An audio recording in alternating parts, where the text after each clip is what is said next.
सरकार को पाक के वालिद का नाम क्या है? हजरत अबू साले जंगी दोस्त रहमतुल्लाहि ताला अलैह वालिद। कई बार सुना होगा, रोजे से रहते थे, दिन भर रोजा रखना, रात भर नमाज पढ़ना। एक दिन भूख तेज की लगी ना, सुने बहुत गौर से, भूख तेज की लगी तो रोजा भी था, कहने लगे चलो दरिया के किनारे इफ्तार कर लेते। पानी पीने रोजे इफ्तार के लिए गए थे, सेब आ रहा था, उठा के खा लिया, उठा के खा लिया। जैसे ही हलक के नीचे उतरा, फौरन दिल ने सवाल किया। दिल ने कहा, अबू साले, अगर रब ने कयामत में पूछ लिया कि जो सेब खाया था मालिक से भी पूछा था कि नहीं, जवाब क्या देना है? कांप गए, घबरा गए, रुक के जरा बताओ, दरिया का बहता हुआ सेब उठा के खा ले, दिल कबूल नहीं करता है। आज ना बाजार में बंदा खड़ा हो जाता है, इस ठेले से उस ठेले पे, उससे उस पे, सुबह से शाम तक ना उठा उठा के खा के कह रहा क्या रेट दी है। या शहीद करबला या दाफी करबो भला, गुल रुखा शहजादे गुलगों कबा इमदाद कुन, गौसे आज़म बने बेसर उसामा मददे, क़िबले दी मददे काबे ईमा मददे, बगिरदाबे भला उफ्ताद कश्ती, मदद कुन मदद कुन मदद कुन या मुईन अद्दीन चिश्ती, क़ादिरियम नारे या गौसे आज़म मीज़नम, दमज़ शेख अहमद रज़ा खां कुतुब आलम मीज़नम, बलगल उला बिकमालिही कशफत दुजा बिजमालिही, हसनत जमीउ खिसालिही सल्लु अलैहि व आलिही, करूं तेरे नाम पे जां फिदा, न बस एक जां दो जहां फिदा, दो जहां से भी नहीं जी भरा, करूं क्या करोड़ों जहां नहीं।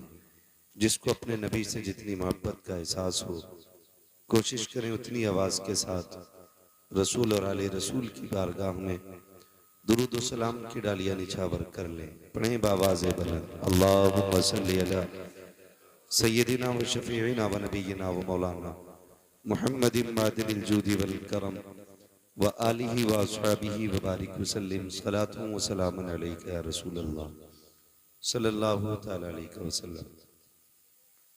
मिंबर रसूल पर उलमाए अहले सुन्नत का नूरानी काफिला जलवागर है। हुफ़ाज़ व क़ुर्रा और अइम्माए मसाजिद तशरीफ फरमा है। साथ ही साथ हमारे मुल्क के दरख्शिंदा सितारे भी मौजूद हैं। बड़े ही खूबसूरत अंदाज में भी आपने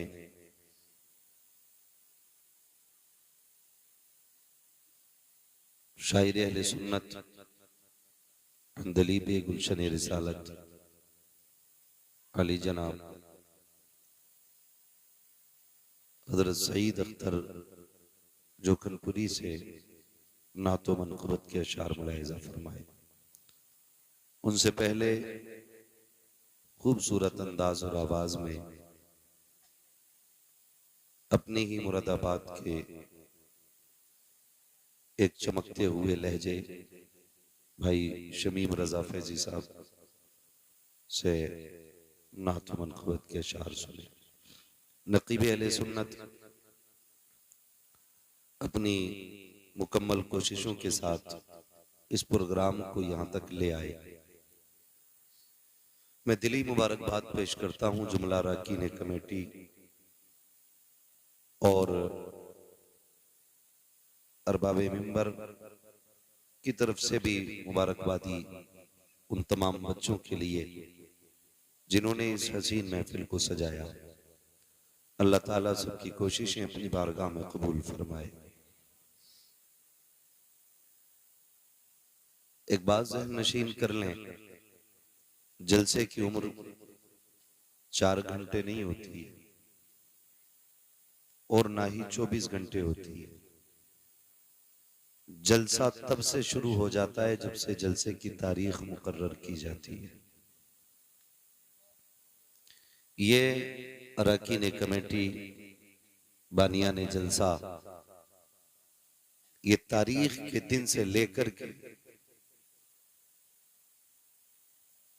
जलसे के बाद वाले दिन सामान वापस पहुंचाने तक मुसलसल मेहनत करते रहते हैं। हम लोग ये तो कह देते हैं कि भाई ये काम ना करो, ये कर रहे हो, ये मत करो, या इन्होंने ये क्यों किया है।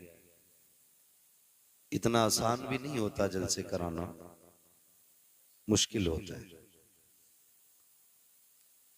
इन्होंने यहां तक प्रोग्राम को पहुंचाया, हम लोगों के लिए यहां तक कि कुर्सियां लगी लगाई मिल गई। खाली बैठ के सुभान अल्लाह ही कहना था, उसमें भी डंडी मारनी शुरू कर दी। क्या ये भी जिम्मेदारी सिर्फ उन्हीं बच्चों की है जिन्होंने पिंडाल लगाया, मौलवियों को बुलाया, या उन्हीं लोगों की है जिन्होंने मेहमानों को खाना खिलाया कि सुभान अल्लाह भी वही कहें। मैं एक बात बताऊं, मुझे आपसे इस चीज की भीख नहीं मांगनी है कि मेरी बात पे आप सुभान अल्लाह कहें। आप मेरे इलाके के लोगों में आपको सिर्फ इतना कहूं, जब बात हुजूर की हुआ करे ना, तो फिर किसी के धक्का देने या इशारे करने का इंतजार न किया करें। नाम हुजूर का आए और सदाएं हमारे दिल से निकलना शुरू हो जाया करें। इसलिए कि जलसा सुनने के लिए सिर्फ अपने नहीं आते।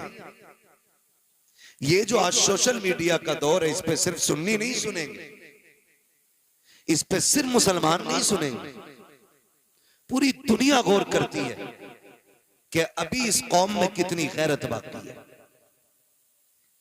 कभी कभी तो कारी साहब हमें शर्म आती है जब मिंबर से कहा जाता कहो सुभान अल्लाह, कहो सुभान अल्लाह, कहो सुभान अल्लाह। मैं कहता हूं बंदे से रब का रिश्ता इतना गहरा होना चाहिए, कोई कहे या ना कहे, जब भी रब की याद आए उसकी तस्बीह बुलंद होना शुरू हो जाए। ये रिश्ते हमारे होने चाहिए। जब लोग ना सोशल मीडिया पे देखते हैं कि ले इनका मौलवी मर गया, नारा लगवाते लगवाते, कौम ने हाथ ही पूरा नहीं उठाया, उठाया तो यहां तक लाई, और भी तो बस यूं सीधा तो मुश्किल से ही होते, यहां तक रह जाते हैं। एक बात याद रखें, हुजूर से जो हमारा रिश्ता है ना, वो हमारी जान से ज्यादा, हमारे माल से ज्यादा, हमारी औलाद से ज्यादा, हमारी कुल कायनात से ज्यादा, हमें सबसे ज्यादा अगर कोई अजीज है तो हमारा नबी अजीज है। और ये हमारे कौलो फेल से जाहिर होना चाहिए।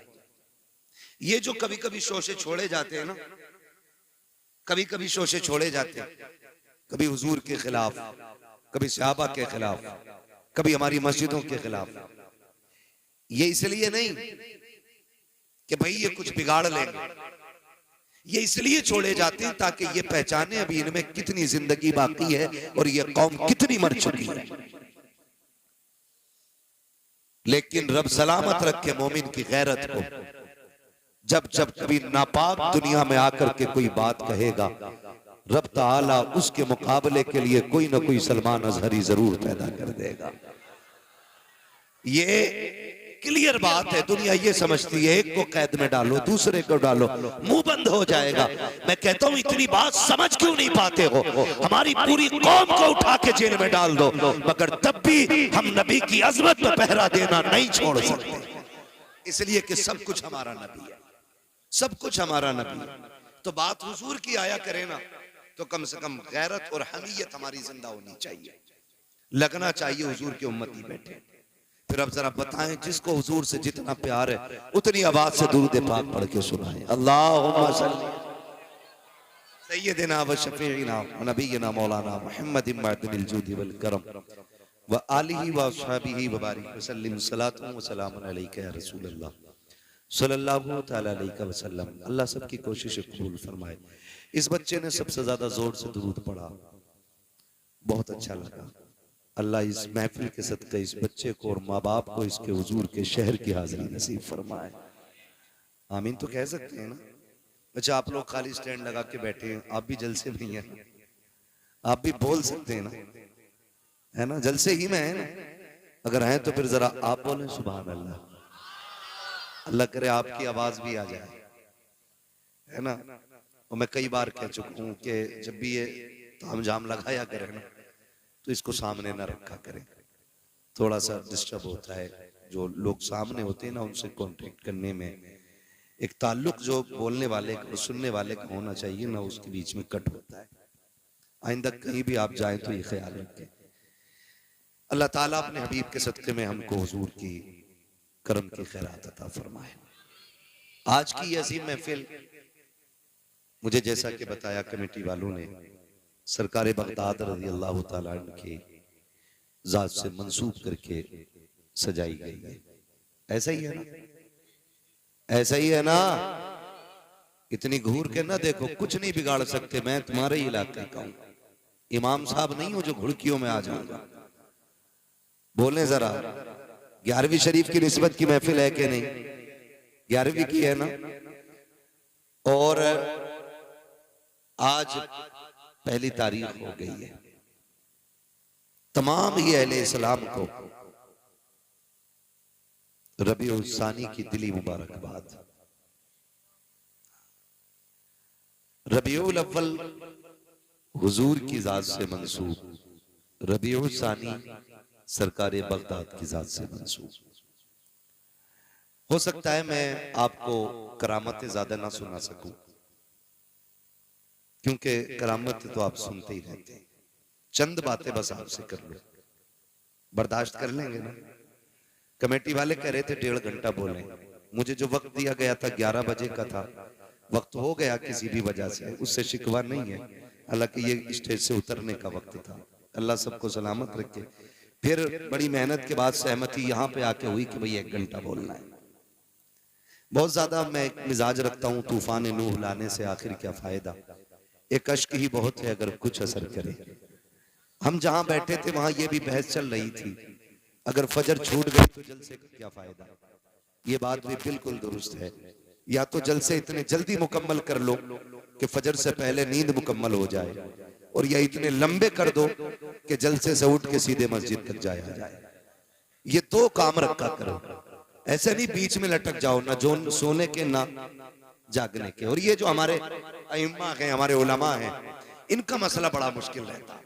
कारी साहब अगर जलसे में स्टेज पे आके ना बैठे तो बोरिया बिस्तरा बांधा जाएगा। आया क्यों नहीं जलसे, आके बैठ जाए और 5 मिनट फजर में लेट हो जाए तो फिर बोरिया बिस्तरा बंधना कि लेट मस्जिद में क्यों आया। ऐसा लगता है मुतवल्ली नहीं, छुरी लेके कसाई बैठा। खैर करें, जरा अपने ऊपर भी थोड़ा रहम खाएं। अगर रब ने आपको किसी के ऊपर मुसल्लत किया है ना, या हाकिम बनाया है या काबिज बनाया है, तो उतना ही सख्त हिसाब लेना जितना तू रब को दे सके। ये मत सोचना कि तू एक एक पाई का हिसाब ले ले, मिनट मिनट का तू हिसाब ले ले और रब की बारगाह में यूं ही छूट जाए। फरमाया गया जो जमीन वालों पे रहम करेगा अल्लाह उसके ऊपर रहम फरमाएगा। वरना कई बार की कहानी ये है, कई बार की कहानी 3 मिनट लेट हो गई, इमाम साहब नहीं आए। मैं रुक के एक बात कहूं, क्या नमाज इमाम साहब पे ही फर्ज है, हमारे बच्चों पे नहीं है? बोलो है कि नहीं? बोलो है कि नहीं? हमारे जवान बच्चों पे भी नमाज फर्ज है। इमाम के लिए 3 मिनट देख रहा है बैठ के। अगर इमाम 5 मिनट भी लेट आया तो तुझसे नहीं पूछा जाएगा इमाम 5 मिनट लेट क्यों था। अगर तेरे बेटे ने सजदा नहीं किया ना तो तेरी गर्दन पकड़ के पूछा जाएगा पता तेरा बेटा नमाज में क्यों नहीं था। जिसकी फिक्र करनी चाहिए थी उसकी फिक्र ही नहीं की, और जहां मतलब नहीं वहां सर चढ़ जाते हैं हम लोग। तो थोड़ा सा ये भी सिला रहमी का, वरना मैं पूरी जिम्मेदारी के साथ कहता हूं खुदा की कसम, इमामों की बड़ी कुर्बानियां होती हैं। ये 7,000 10,000 धड़ी पे इमामत करने वाली कौम, पेट का दर्द ये काटे, बुखार में ये दम करे, चुड़ैले आ जाएं तो ये उतारे, भूत आ जाएं तो ये फूके, सांसें अटकने लगे तो कुरान ये सुनाए, दम ना निकले तो सूरह यासीन ये पढ़ें, अगर टांगे अकड़ने लग जाए तो सूरह मुल्क ये पढ़ के सुनाए, बच्चा पैदा हो तो कान में अजान ये पढ़ें, दुनिया से जाओ तो नमाज जनाजा ये पढ़ें, तीजा दसवां 40वें की फाता हो, तो सारी चीजों में ये शामिल रहते हैं। उसके बाद 3 लोग मुसल्ले पे बैठे रहते हैं, कब आएगा इमाम, कब आएगा इमाम। थोड़ा रहम करें, थोड़ा रहम करें। मैंने यहां तक देखा है इमामों ने 25-25 साल गांव के लिए कुर्बान कर दिए, और लेकिन जरा सी एक कोताही की बुनियाद पे हमारी मस्जिद का मुतवल्ली कान पकड़ के कहता चलो जी तुमसे मतलब नहीं है, तुमसे अच्छे अच्छे पढ़े हैं वो भाई, इसने 25 साल तुम्हारे बीच गुजारे हैं, एक जानवर 10 साल आपके खूंटे पे रह जाता है, तुम्हें उससे प्यार हो जाता है, 10 महीने बकरा लेके बांध लेते हो, कुर्बानी पे कुर्बान करते वक्त आंसू आ जाते हैं। हम कितने बेहिस हो गए हैं, जिसने 25 साल हमारे बच्चों को कुरान पढ़ाया, हमारी कब्रों पे खड़े होकर के अजानें पढ़ी, हमारे मरने वालों के लिए कुरान पढ़ के सुनाया, 5 वक्त हमें रब की चौखट पे ले जाता रहा।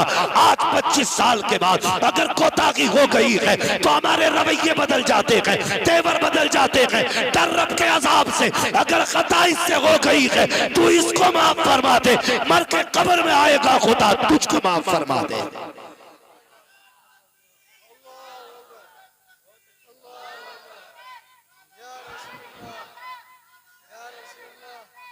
हाँ ये दुख की बात है, दुख की। बदलो अपने रवैये। भाई इमाम है, घोड़ा नहीं है, लंगड़ा हो गया तो गोली मार दी। इमाम है ये, कदर करें, कदर करें, इज्जत करें। खुदा की कसम हम इनकी कदर करें ना करें, रब के फरिश्ते भी इनकी कदर करते हैं। ये कौन है ये तो मर के पता चलेगा।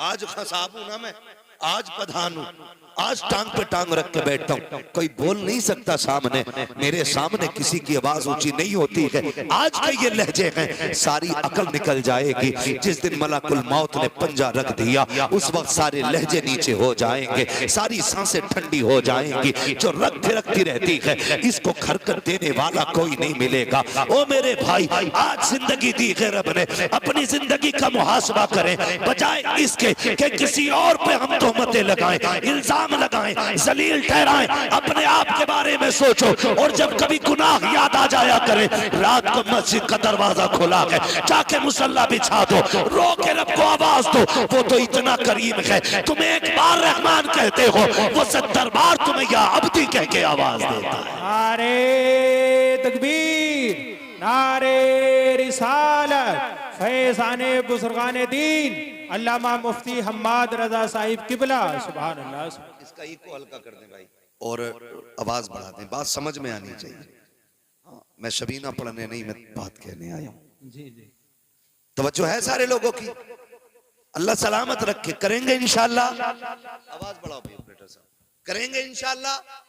ये सारी बातों पे कोशिश करें, और याद रखिएगा कभी कभी लड़ाई हो जाती है, भाई इमाम की रोटी मैं नहीं दूंगा, मैं थोड़ी जाता हूं मस्जिद जो रोटी दूं।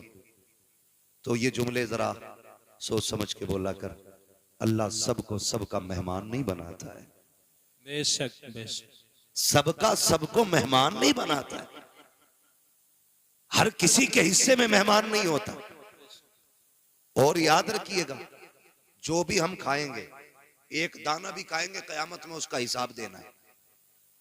एक दाना भी अगर खाएंगे, वो कई कई प्लेटें मार दे अल्लाह के करम से। दावत में अगर चला गया ना, खैरियत नहीं है, फिर आधा खाते हैं आधा, है कि नहीं ये बात। एक बाप जब बेटी की रुखसती के लिए रोटी का इंतजाम करता है ना, तो जब गोश्त तुलता हो ना, तब देखो उसे कितनी फिक्र होती है, कितनी फिक्र होती है। एक एक बोटी कम ना रह जाए, एक बोटी कम ना रह जाए। वो फेंकने वालों, थोड़ी गैरत करो। अगर अपने दस्तरखान पे ऐसी बोटियां फेंकते हो तो ठीक है, फिर मर्जी है, वरना हम औकात जानते फेंकने वालों की। अगर बीवी गोश्त का छीछड़ा छुटा के ना सईद अख्तर भाई फेंक दे तो उसके सर पे डंडा लेके खड़ा हो जाता है। हरामखोर पता नहीं 250 रुपए किलो का लाया हूँ, तेरा 250 रुपए किलो का है। ये जो गरीब बाप बेटी के निकाह के लिए एक एक जिंदगी की पाई इकट्ठी करके खाना लगाता है, टेबल पे आधा खा के फेंक देते हो। खुदा की कसम सोच भी नहीं सकते हो उस बाप के कलेजे पे क्या गुजरती है जिसने जिंदगी भर की कमाई लगा करके खाने का इंतजाम किया है। कदर किया करो रोटियों की, इज्जत किया करो। अल्लाह अगर तुम्हें दे रहा है इसकी कदर करो, वरना मेरे नबी ने फरमाया रिस्क की इज्जत करना। अगर ये रूठा तो कभी जिंदगी में एक दाना तुम्हें मैसर नहीं हो सकता है। बेशक बेशक। बंद होने का जरिया ये नहीं है कि रोटी नहीं मिलेगी, गेहूं पैदा होने बंद हो जाएंगे। अभी लगा है बीमारी खेतों में, ईद के पत्ते सूख गए। मैं भी बैठा था गांव में अपने, तो बातें होने लगी, बोले ईद को कोरोना हो गया। क्या हुआ भाई, ये कैसे हुआ है ना? ईद को कोरोना हो गया, क्या हुआ कि पत्ते सूख रहे हैं। 20 बीघे सूख गई, 30 बीघे सूख गई। मैंने कभी पिछले हफ्ते में आया था, तुम तो कह रहे थे मेरे खेत के जैसा किसी का खेत नहीं। उस टाइम पता क्या बात कही जा रही थी? उस टाइम कह रहे थे जो दवा मैंने डाली है ना किसी ने नहीं डाली। किसी का गन्ना ज्यादा काला तो कह रहा जो बीज मेरा है ना वो बीज है, किसी का ही नहीं। अब जब खड़ी खेती सूख गई, अब कह रहा कोरोना हो गया। भाई दवा नहीं है, कब कुदरत की मार है ये, कोई दवा से ही ठीक ना हो रहा। मैंने कहा तू याद कर अपने लहजे, खुदा की कसम रज़्ज़ाक़ अल्लाह है।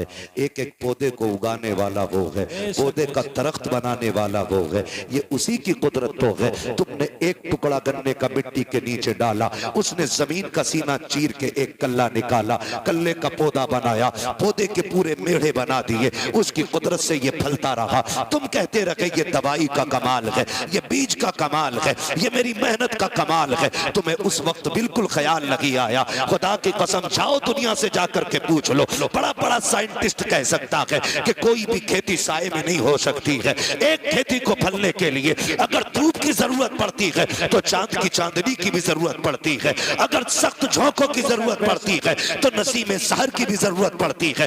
एक पौधे को बहाल करने के लिए रब ने कितना बड़ा निजाम लगाया है। कभी सूरज से सुखाया गया, कभी चांद से भिगोया गया, कभी सख्त हवाओं से पानी निचोड़ा गया, कभी बादे सबा से पौधों का मुंह धुला गया। तुम ये कहते हो कि ये दवाई का कमाल है। नहीं, तुम्हें उस वक्त कहना था ये खुदा की कुदरत से हो रहा है। खुदा की कसम दवा डालता या ना डालता, ना कोरोना होता ना टरोना होता।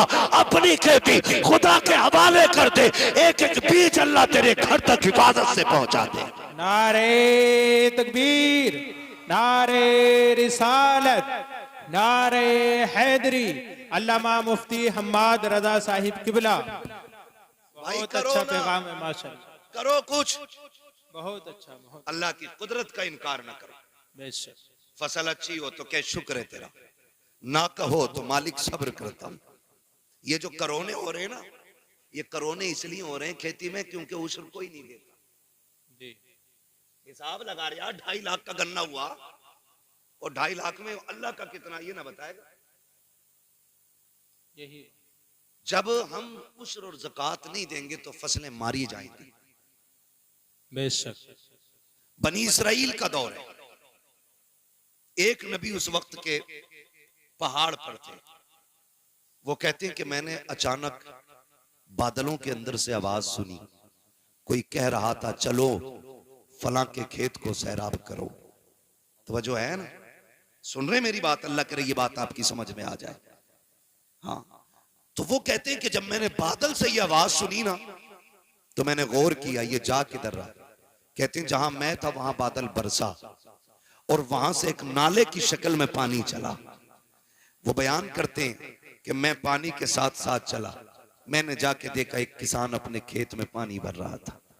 मैंने जो नाम सुना था, जो बादलों में नाम लिया गया था, फलां का खेत सैराब करना है, कहते मैंने उससे जाके पूछा तेरा नाम क्या? उसने वही नाम बताया। जब उसने वही नाम बताया तो मैंने उससे कहा यार बता नेकी कौन सी करके बैठा है, इबादत कौन सी की है? कहा क्यों? कहा ये बादल सिर्फ तेरे लिए बरसाया गया था।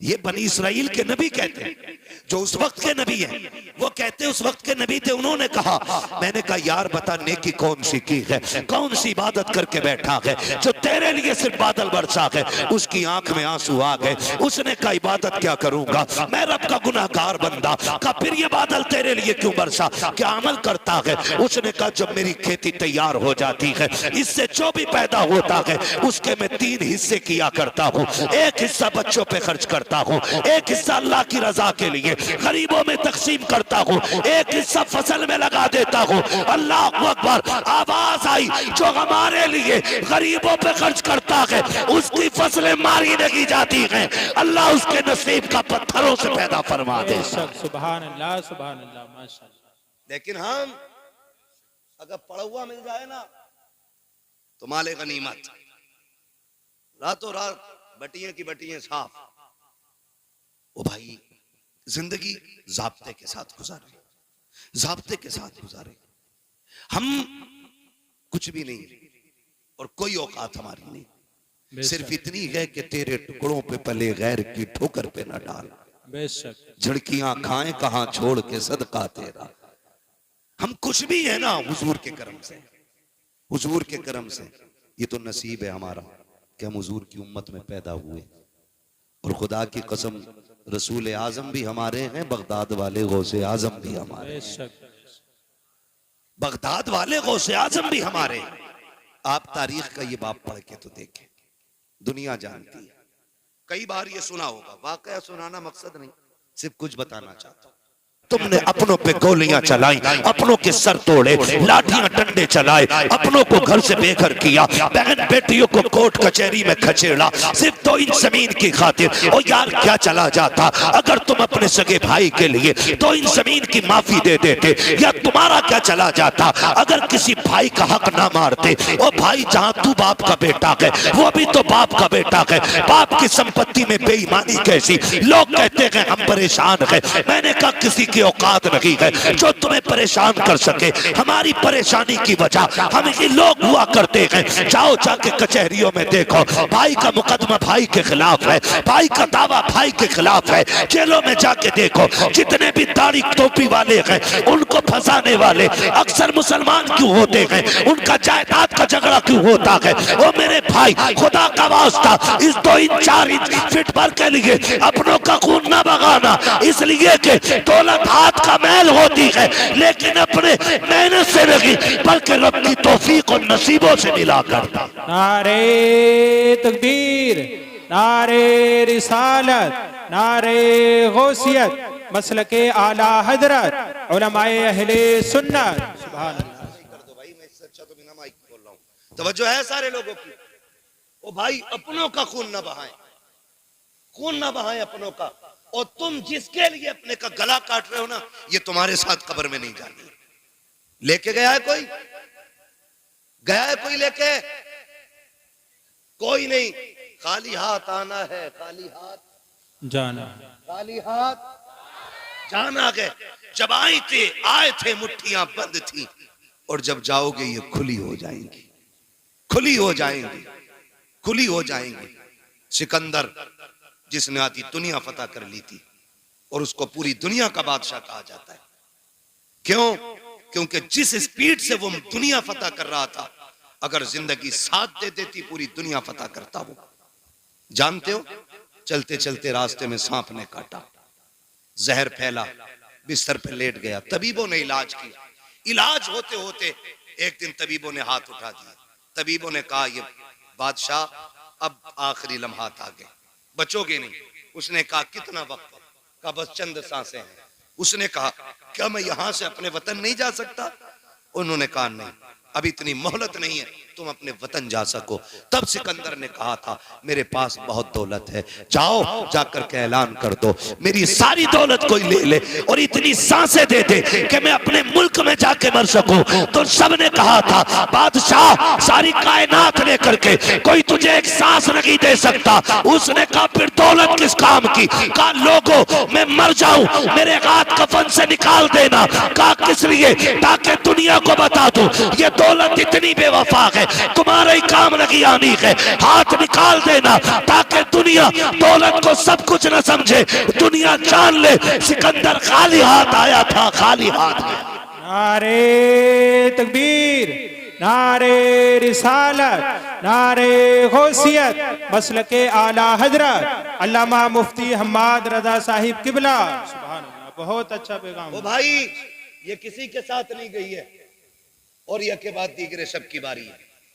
आज मेरी है, कल आपकी बारी है। लोग कहते हैं हम उसे छोड़ के आए कब्रिस्तान। औकात क्या तुम छोड़ के आए? वो तुम्हें लेके गया था कब्रिस्तान तक।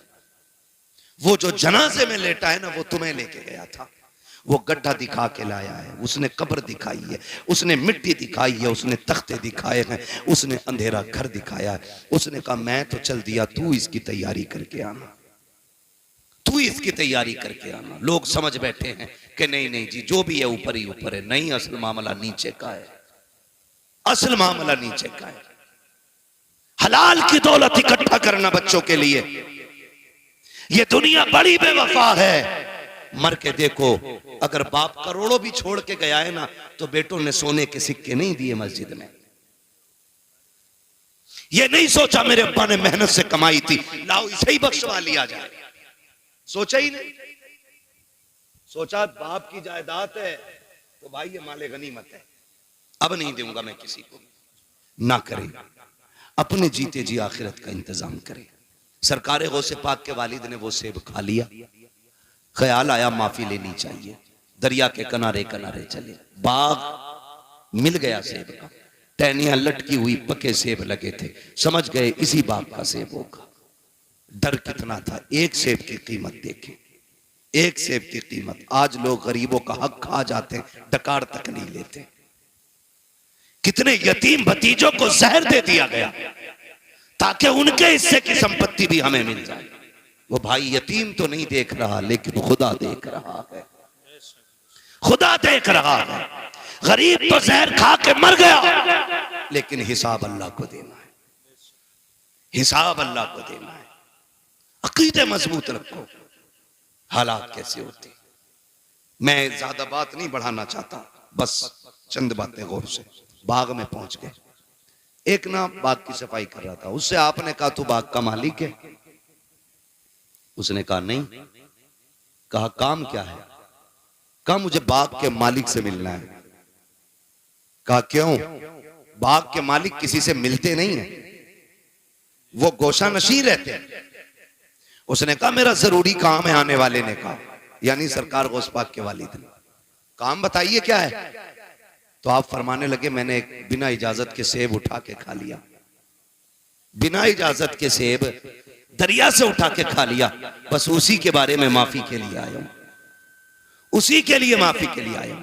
आज बंदा थप्पड़ मार के कहता तुझसे जो हो कर लेना, थप्पड़ मार के जो हो कर लेना, देख लूंगा मैं तुझे।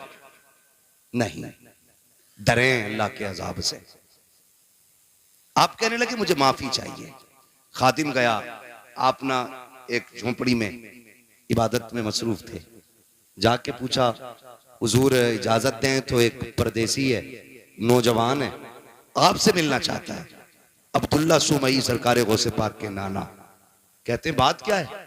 का बात यह है कि उसने कहा है कि वो कोई सेब उठा के उसने खा लिया था, उसकी माफी के लिए आया है। जब इतनी बात सुनी ना तो समझ गए आज एक वली आ गया है, और ऐसे खुश हो गए जैसे किसी का बरसों से इंतजार कर रहे थे। कहने लगे अच्छा भेजो। जब हजरत अबू साले तशरीफ लाए, आपने सर से लेके पैर तक देखा, फरमाने लगे शहजादे कैसे आए? कहने लगे हुजूर बस माफी के लिए आया था। कैसी माफी? का रोजे से था, किनारे बैठ के इफ्तार के लिए पानी पिया, भूख लगी, सेब आ रहा था, उठा के खा लिया। बस एक डर मुझे सोने नहीं देगा। कहा कौन सा डर? कहा कहीं अगर कयामत में आपने गिरबान पकड़ लिया तो मैं रब की बारगाह में जवाब क्या दे पाऊंगा? कहा उसी की माफी के लिए आया हूं। जैसे इतना कहा है, अल्लाह अकबर, अब्दुल्ला सुमई समझ जाते हैं वो आया है जिसका इंतजार था हमें। कहते बेटे ऐसे माफी नहीं मिलेगी, माफी की शर्त यह है तुम्हें इतने साल तक मेरे बाग की देखभाल करना पड़ेगी। आपने कहा ठीक है, माफी मिल जाएगी? कहा हाँ। आपने फिर शर्त मंजूर की, बाग की रखवाली करते रहे। एक मुद्दत मुकर्ररा तक आपने बाग की रखवाली की है। जब मुद्दत पूरी हो जाती है फिर उठ के जाते हैं, बाबा अब तो माफी दे दीजिए। कहा भी मुद्दत पूरी हो गई है। आप कहते हैं मुद्दत पूरी हो गई? कहा हाँ। माफी चाहिए? कहा हाँ। कहा इतने दिन और आपको काम करना पड़ेगा। फिर आपने शर्त मानी है। जब ये भी मुद्दत पूरी हो जाती है फिर जाते हैं, कहा बाबा अब तो माफी दे दो। कहा बस एक शर्त रह गई है, अगर ये मान लोगे तो मैं तुम्हें माफी दे दूंगा। कहा कौन सी शर्त है? कि तुम्हें मेरी बेटी से निकाह करना पड़ेगा, निकाह करना पड़ेगा। इतना सुना आंख में आंसू आ गए। बाबा जी ये फैसले हमारे घर के बड़े किया करते हैं, हमारा तो काम नहीं है। कहा अगर नहीं कर सकते तो जाओ, फिर आज के बाद तुम्हें सेब की माफी नहीं मिलने वाली। आप कहते हैं मंजूर है, सेब की माफी के लिए हम ये भी करेंगे। कहा पहले सुन तो लो बेटी कैसी है। कहा बताइए। कहा आंखों से अंधी है मेरी बेटी, हाथों से लूली है मेरी बेटी, पैरों से लंगड़ी है, कानों से बहरी है, जबान से गूंगी है। इतने नाम सुनते जा रहे हैं, सोच रहे हैं एक हसीन से निकाह करने के लिए खानदान की रजा लेनी पड़ती है। यहाँ इतने ऐब एक बच्ची में मौजूद है। कहते फिर जब चुप हुए, कहा कहो क्या इरादा है, सेब की माफी चाहिए कि नहीं? कहते मंजूर है, हर शर्त मंजूर है। फिर अब्दुल्ला सुमई ने जब निकाह कराया है, कहा कहाँ है मेरी बीवी? कहा वो जो सामने घर है उसी के अंदर तुम्हारी बीवी है। आप जब दरवाजे पे गए, दस्तक दी, अंदर से बहुत खूबसूरत लहजे में आवाज आई, ठहरे भी दरवाजा खोलती हो। आप ठहर जाते हैं, कहा ये कौन है बोलने वाला? मेरी बीवी तो बोलना नहीं जानती है। जैसी दरवाजा खोला है, चांद से ज्यादा रोशन चेहरा निगाहों के सामने है, परी पैकर वजूद निगाहों के सामने। देख के हैरत में है, सलाम किया, जवाब मिला, वापस पलट आते हैं। बाबा किधर भेज दिया था? कहा क्यों? कहा वहां मेरी बीवी नहीं है, वहां तो कोई और बच्ची है। कहा क्यों? कहा उसकी आंखें भी मौजूद हैं, वो बात भी करती है, वो तो चल के आई है, हाथों से दरवाजा खोला है, मुस्कुरा के कहते हैं बेटे वही तो तेरी बीवी है। कहा ये कैसे हो सकता है? कहते नहीं बेटे तुम सुनो तो सही, मैंने आंखों का अंधा इसलिए कहा था कि उसने आज तक शरीयत के खिलाफ कोई चीज नहीं देखी है, आज तक गैर महरम को नहीं देखा। गूंगी इसलिए कहा था, कभी जबान से नाजायज जुमला नहीं कहा। आपको मैंने हाथों के पाकिज इसलिए कहा कि नाजायज काम नहीं किया है, पैरों से लूला लंगड़ा इसलिए कहा कि गलत तरफ चली नहीं है। ये बातें जब सुनी है, कहते बाबा बता तो सही ये क्यों किया गया? कहते बेटे आज तू आया नहीं है, परसों से तेरा इंतजार था। मैंने कहा था मालिक बेटी शान वाली दी है, बेटा कहाँ मिलेगा? कहा बाग मेरे हम लेके आएंगे, उसको पहले आजमा लेना, फिर इंतजार के साथ तू उसका निकाह कर देना। कहते ये जो मैंने काम कराया है तुझसे मजदूरी नहीं ली है, कीमत नहीं ली है, आजमा रहा था देखूं ये मेरी बेटी के लिए सही है कि नहीं। कहा तेरे तकवे ने बता दिया मेरी बेटी के लिए इस वक्त जमीन पे तुझसे ज्यादा बेहतर कोई हो ही नहीं सकता। नारे तकबीर, नारे रिसालत, नारे गौसियत, फैज़ाने गौसे आजम, फैज़ाने बुजुर्गाने दीन। सुभान अल्लाह। एक सेब के लिए अनदेखे में कह रहे हैं मुझे लूली भी पसंद है, लंगड़ी भी पसंद है। आज तो सगा बेटा अब्बा से कह देता, अब्बा कहता मैंने फला जगह रिश्ता कर दिया, बेटा कहता मुंह बंद रखो, लड़की मैं खुद देखूंगा। हाँ मैं खुद देखूंगा। अब्बा के मुंह का थूक सूख जाता है ये सुन करके। तू देखेगा भाई? हाँ तुम क्या जान, तुम हो ओल्ड मॉडल, हम हैं न्यू मॉडल, तुम पुराने दौर की सोच रखने वाले। अब तुम्हें क्या पता औरत आज के दौर में कैसी होनी चाहिए। मैं नौजवानों तुम्हें मशवरा देके जा रहा हूं, मुफ्त में बेहतर मशवरा। बताऊं, जब भी निकाह करना माँ बाप की मर्जी से निकाह करना, बेशक बुरा ना मानना। 3 घंटे नाली पे बैठ के बात करके कह रहा नहीं मुझे पता लड़की कैसी होनी चाहिए। तमाम मच्छर खा गए, खुजाते खुजाते पागल कुत्ते की तरह खुजा रहा है। अब्बा से कह रहा मुझे पता है कैसी होनी चाहिए, तुम्हें नहीं पता। अरे इसने 40 साल एक औरत के साथ गुजारे, ये जानता क्या अच्छाई होती है उसमें, क्या बुराई होनी चाहिए, और तू 3 घंटे फोन पे चिपक के कह रहा मुझे पता है। सुन भाई, अगर तुझे 3 घंटे में पता तो हमें तेरा भी अंजाम पता है। 6 महीने नहीं गुजरेंगे, या तो तलाक का तोहफा उसके सर पे होगा या मर्डर करके तू फ्रिज में रख चुका होगा। इसलिए आपसे गुजारिश है, रिश्ता करें तो बुजुर्गों की मर्जी के साथ करें। इसलिए कि अगर 1% कमी रिश्ते में होती भी है ना, तो उस कमी को माँ बाप की दुआएं पूरा कर दिया करती हैं। उस कमी को माँ बाप की दुआएं पूरी कर दिया करती हैं। कभी अपनी मर्जी नहीं लगानी है कि भाई मैं अपनी मर्जी से निकाह करूंगा। मेहनत से बाप पालता है। आज हम पूछते हैं ना क्या किया अब्बा ने, औलाद आगे आई तो पता चला बाप का किरदार क्या था। आज जब बेटे ने उंगली थाम के कहा ना अब्बा मेले में जाना है, तो पता चला कि बाप ने हमें कैसे पाला था। माफ कीजिएगा, बाप गरीबी की दौर में कंधे पे बैठा के मेले लेके जाता था। आज बाइक होते हुए हम अपने बाप का बोझ हॉस्पिटल तक नहीं ढो सकते। काय की इंसानियत हमारे अंदर। अपना सगा बाप गर्मी के मौसम में तेरे मेरे पेड़ के नीचे टाइम काटता है, और हम बीवियों के साथ एसी फ्रिज कूलर में, और कह रहा मौलवी तावीज दे दे बरकत हो जाए। देख तेरी बरकत रोडों पे फिर रही है, तेरी बरकत पेड़ों के नीचे है। देख तेरी बरकत किसी के स्लिप पे बैठी होगी, जाके देख तो पहरी में तेरी बेटी किसी की बैठक में पड़ी होगी, जाके देख तो सही तेरी बरकत किसी के आंगन में पड़ी होगी। बरकत मुझसे ना मांग, इनसे ना मांग, अगर बरकत चाहिए सोच जिस बाप ने पूरी जिंदगी धूप में पसीना बहा करके तुझे मुझे जवानियां दी है, उसका हाथ पकड़ के उसे फ्रिज में कूलर में वॉशिंग मशीन के सारे ऐश दे दे। खुदा की कसम तू उसके ऐश का इंतजाम कर, खुदा तेरी कब्र में तेरे ऐश के इंतजाम फरमा दे। बेशक बेशक है ना, जितना बड़ा बेटा हो गया इतने लहजे बिगाड़ के बात कर। अब्बा के कह रहे अल्लाह 4 मेहमान आ रहे हैं, तो कह रहा शट अप, क्योंकि इस गधे को 4 इंग्लिश के बोल आ गए ना। अपने अब्बा से कह रहा शट अप, क्यों? कह रहा बेवकूफ हो तुम, तुम्हें पता है मेहमान कैसे बैठाए जाते? कहता आउट, आप बाहर जाइए, मैं देख लूंगा अपने मेहमानों को। वो जानवर अभी तो इतना भी बड़ा इंसान न बन सका कि अपने बाप को बाप कह लेता। खाली कोट पहनाने से गधा मास्टर नहीं हो जाता। बेशक अगर उसके कानों पे 8 पेन लगा दो वो डॉक्टर नहीं बनेगा। खुदा की कसम, इंसानियत अगर इंसान के अंदर है ना, तो वह 1000 शैतान डॉक्टरों पे भारी होता है।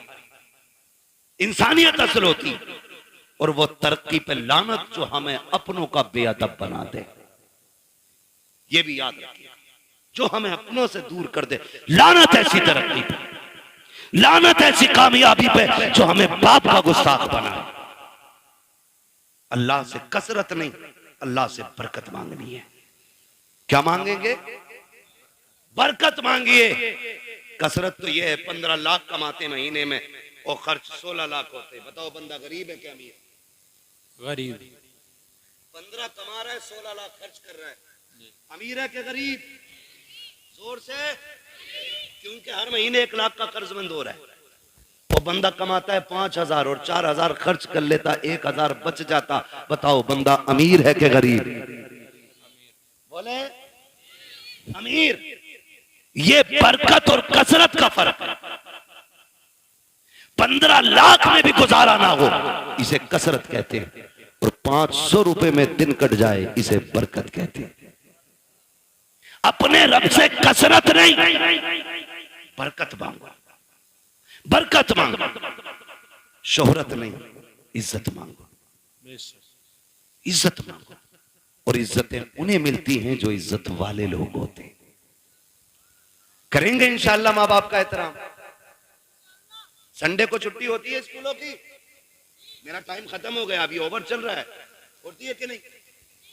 संडे को छुट्टी होती है, ऑफिस की, कॉलेजेस की, इन सब की छुट्टी होती है तो कोई वाइफ के साथ, दोस्तों के साथ छुट्टी मनाने जाता है। अल्लाह तौफीक दे, घर में बूढ़ा बाप हो, खाने पीने की गुंजाइश हो, एक दिन गाड़ी में बैठा, लेके निकल मार्केट, उससे पूछ जैसे वो बचपन में पूछा करता था क्या खाएंगे।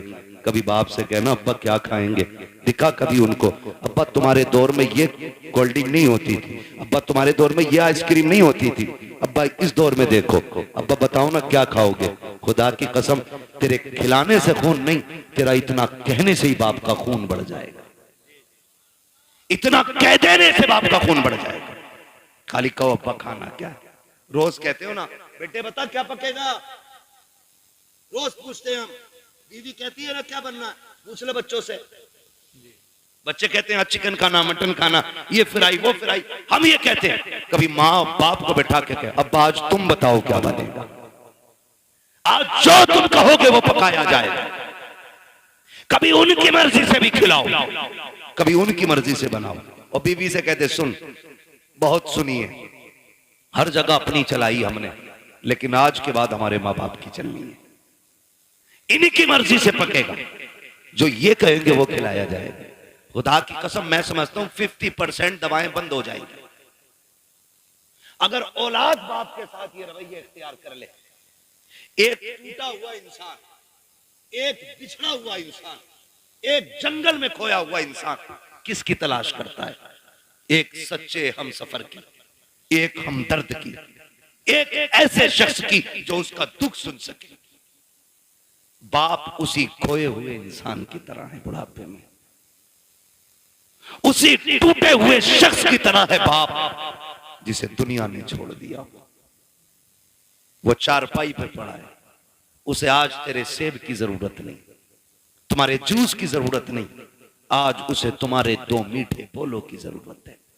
बेशक लोग पूछते हैं क्या करें अब्बा की खिदमत, मैं सीधी बात कह देता हूं, अब्बा की खिदमत ही अगर करनी है ना, बूढ़ा बैठा हो ना और टेक लगा के बैठा हो, आप पीछे खड़ा हो, कंधे दबा के कहे अब्बा इन्हीं कंधों पे लेके जाते थे ना, वो मुस्कुरा के तुझे देखेगा। खुदा की कसम दुआएं होने लग जाएंगी। तू कभी कंधे दबा उसके, कभी तलवों में बैठ, कभी उसके गले में हाथ डाल, यारों के साथ तो खड़े हो जाते हो, बगल में बगल डाल के खड़े हो जाते हो, यूं भी लिपटा लेते हो, यूं भी पकड़ लेते हो। कभी बाप के कंधे पे हाथ रख के कहे अब्बा बताओ ना जिंदगी का कोई मंजर तुम्हें याद है कि नहीं, बताओ तुमने जवानी में कौन सा बड़ा कारनामा किया था। खुदा की कसम देखना जो ऐसे सिमट के बैठा होता है, जब बच्चे कहते हैं अब्बा बताओ जवानी का, फिर वो यूं होके बैठ के कहता है सुन जब मेरी उम्र 25 साल थी मैंने ये कारनामा अंजाम दिया था, जब मैं 30 साल का हुआ मैंने ये कारनामा अंजाम दिया। और जब बाप तारीफ किया है बाबा कह के उसका हौसला बढ़ाता जा और ये कहता जा अब्बा ये तेरा जिगर था जो तूने किया है, ये तेरा हौसला था जो तूने किया है, अब्बा हमसे तेरी तरह नहीं होगा, इतना कह के तो दे। खुदा की कसम अगर बुढ़ापे में जवानी नजर ना आ जाए तो आगे बात कर। नारे तकबीर, नारे रिसालत, अजमते वालिदैन, अल्लामा मुफ्ती हम्माद रजा साहिब किबला। वक्त दो अपने बाप को, बैठा करो उनके पास, कभी पूछो उनसे हाल चाल, अब्बा बताओ ना कैसी कट रही है, अब्बा बताओ ना क्या हो रहा है। वो तुम्हें हाले दिल बताएगा, वो तुम्हें हाले दिल बताएगा। फिर उसके साथ बैठो, उससे पूछो, उसको सुनाओ अपनी। खुदा की कसम फिर जीने के मजे देखो। बेटे बेटे मेरे सामने कोई ऐसा नहीं है जो हम में बिना बाप के आया है ना, सारे बाप वाले लोग हैं ना अल्हम्दुलिल्लाह, है कि नहीं भाई? समझदार बच्चे बैठे हैं, कोई ना समझ नहीं है, फिर सर नहीं हिलाना है, जुबान से बोलना है कि नहीं? सारे बाप वाले लोग हैं ना, अल्लाह ने सबको बाप की नेमत से नवाजा है। ये अलग बात है, कुछ कब्रिस्तान में आराम कर रहे हैं, कुछ बिस्तर में आराम कर रहे होंगे, लेकिन सारे बाप वाले लोग।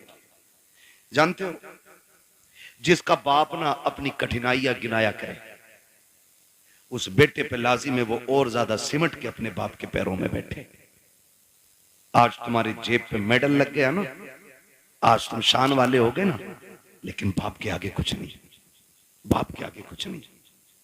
वो कभी तुम कहो ना अब्बा बताओ ना घर का खर्च कैसे चलता था, वो ये कहना यार तुम्हारे दौर की तो बात अलग है, हमने तो यार रक्शे चला के बस पेट पाले, तो उसके कदमों में बैठ के कहे, अब्बा आज जो ये कलम का दौर है ना, ये तेरे रक्शे का कमाल है।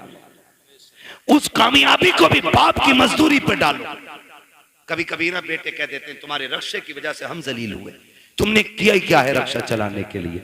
ओ भाई, जब बाप पसीने में डूब के घर आए ना मजदूरी का पैसा लेके, और पसीने में कपड़े भीगे हों, उसे मजदूर कह के जलील न कर, उसका हाथ पकड़ के कह, अब्बा एहसान है कि तू हमें पाल रहा है, शुक्र है तेरे कपड़े मेहनत के पसीने में तो भीगे हैं, लेकिन किसी के हराम के खून में भीगे हुए नहीं गए। तूने हमें चटनी के, हमें पसीने की कमाई की चटनी खिलाई है, हराम के मुर्गे नहीं खिलाए हैं। ये उससे कह, खुदा की कसम, आज उसने 1 रुपए मेहनत की है, कल वो तेरे लिए 1.5 रुपया मेहनत करके लेके आए। लेकिन हम ना निकम्मे हो गए, हमने बाप की मेहनत पे पानी फेर दिया। और याद रखिएगा, मैं आपको बता दूं, लोग पूछते हैं वजीफा वजीफा, एक सीधा सा वजीफा, वली बनना चाहते हो तो माँ बाप से दुआएं लिया करो। वली बनना चाहते हो तो माँ बाप से दुआएं लिया करो। माँ बाप दुआएं कर दें तो अल्लाह बच्चों को वली बना दिया करता है।